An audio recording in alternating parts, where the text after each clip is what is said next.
Maganda pong umaga. Nandito po tayo ulit sa bukid at nagpapaararo po ng tubigan.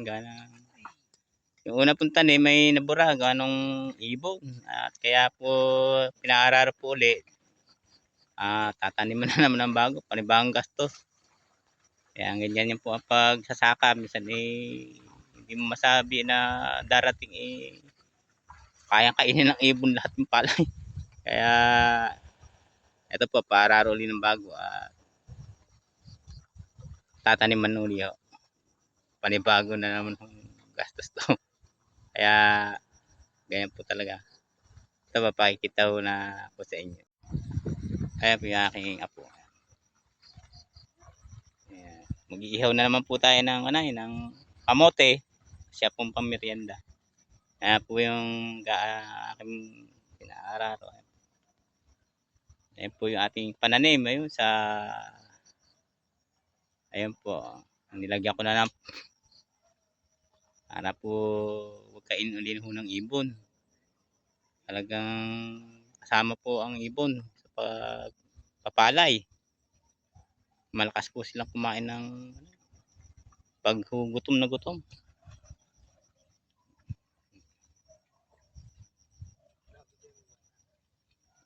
Yan po, merong yung bata po kasama naliligo.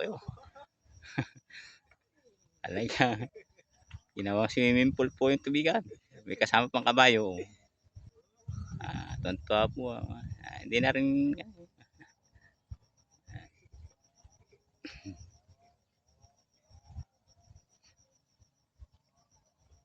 panibago na naman po.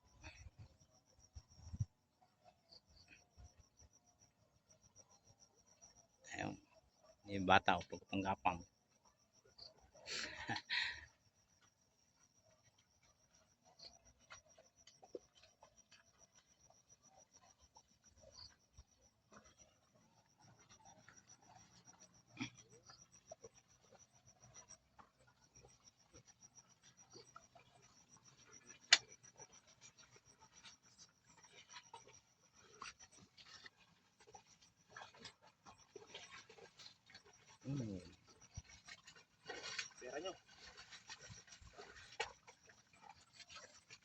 Ito yung nabili kong kalabaw.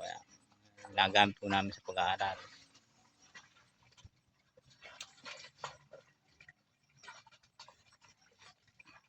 Sanay na siya.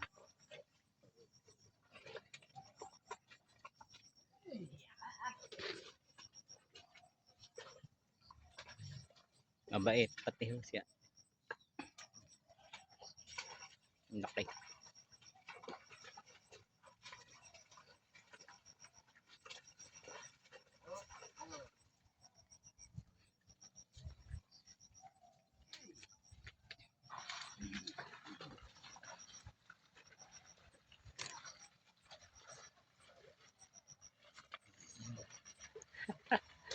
Nag-aararan din.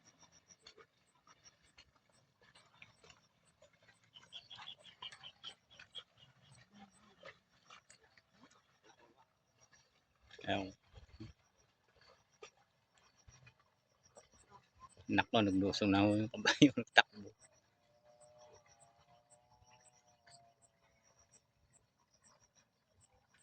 Ayan po. Nguhukay tayo ng kamote. At yan ang pang merienda. Wala pong ibang merienda dito kundi mura at kamote. Ayan ang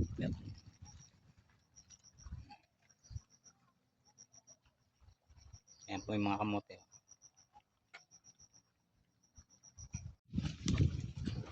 Ayan po ay ating iihaw.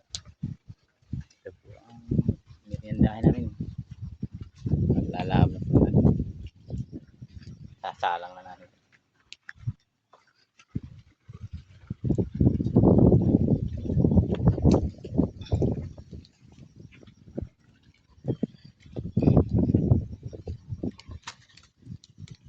Maya po na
mamaya po iluto nito.